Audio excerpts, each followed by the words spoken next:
Assalamualaikum warahmatullahi wabarakatuh. Saya Dr. Delvi Chen, spesialis anak, Magister Ilmu Biomedik. Ayah bunda sekalian, cegah stunting itu penting. Nah, pada kesempatan kali ini saya akan kembali membahas mengenai stunting. Apakah stunting itu? Stunting adalah suatu kondisi di mana panjang badan atau tinggi badan anak kita berada di bawah standar untuk anak-anak seumuran mereka. Apabila kita ukur panjang badan atau tinggi badan mereka, lalu kita plotkan ke kurva pertumbuhan WHO, maka posisinya akan berada di bawah -2 standar deviasi. Anak yang menderita stunting akan mengalami beberapa gejala sebagai berikut. Yang pertama, tinggi badannya tidak sesuai dengan anak seumuran mereka.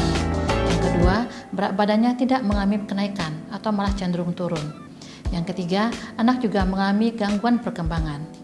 Yang keempat, anak akan rentan menderita beberapa macam penyakit infeksi. Dan yang terakhir, anak akan mengalami penurunan kecerdasan di kemudian hari. Secara langsung, stunting disebabkan oleh asupan nutrisi yang tidak optimal dan seringnya anak menderita penyakit infeksi. Dan secara tidak langsung, stunting juga disebabkan oleh beberapa hal sebagai berikut. Tingginya angka kemiskinan, rendahnya sanitasi lingkungan, penggunaan pangan yang belum optimal, pola asuh yang kurang baik, dan pelayanan kesehatan yang belum optimal. Ayah bunda, stunting itu bisa dicegah. Nah, berikut adalah beberapa tips untuk mencegah terjadinya stunting pada buah hati kita. Yang pertama, pada remaja putri. Nah, pada anak perempuan yang berusia 12-18 tahun, sebaiknya mereka mengkonsumsi tablet tambah darah, ya, sebanyak 1 tablet per minggunya sepanjang tahun. Tujuannya adalah supaya mereka tidak mengalami anemi. Kalau remaja putri kita sehat, tidak anemi, nanti mereka akan menjadi ibu hamil yang sehat pula dan tidak anemia. Yang kedua, ibu hamil. Ayah bunda, sebaiknya setiap kehamilan harus direncanakan ya. Nah, apabila ayah dan ibu siap, maka kehamilan akan berjalan dengan baik. Nutrisi ibu pun bisa kita support dari awal. Nah, jangan lupa, selama kehamilan, ibu juga diharuskan untuk memeriksakan kehamilannya ke sarana kesehatan sebanyak 6 kali. Yang ketiga, ibu bersalin.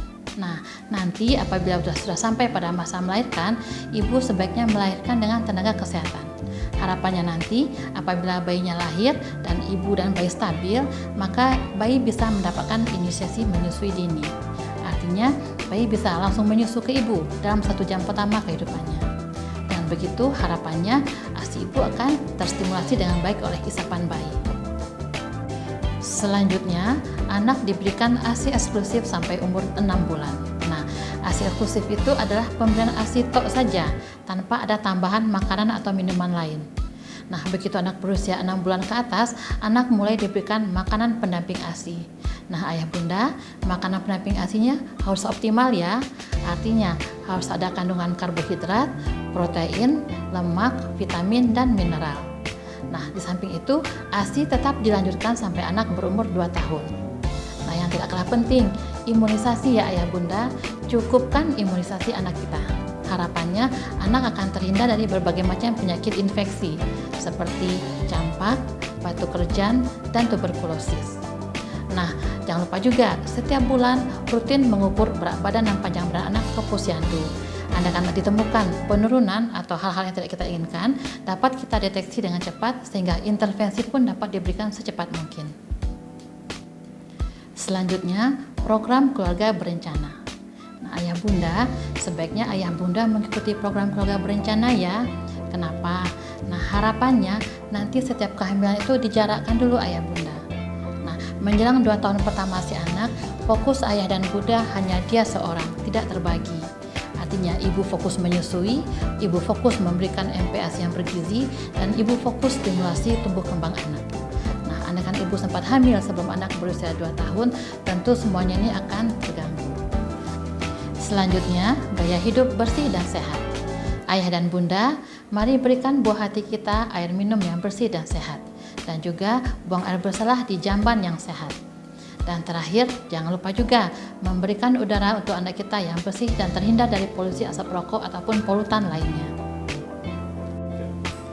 Bagaimana kalau anak kita sudah didiagnosis stunting berdasarkan pemeriksaan tenaga kesehatan di puskesmas? cemas, segera kunjungi rumah sakit terdekat. Nanti di rumah sakit, dokter anak akan mengevaluasi ulang status nutrisi anak-anak, lalu menghitung ulang kebutuhan nutrisi untuk pacu tumbuh, dan terakhir mencari penyebab anak mengalami stunting.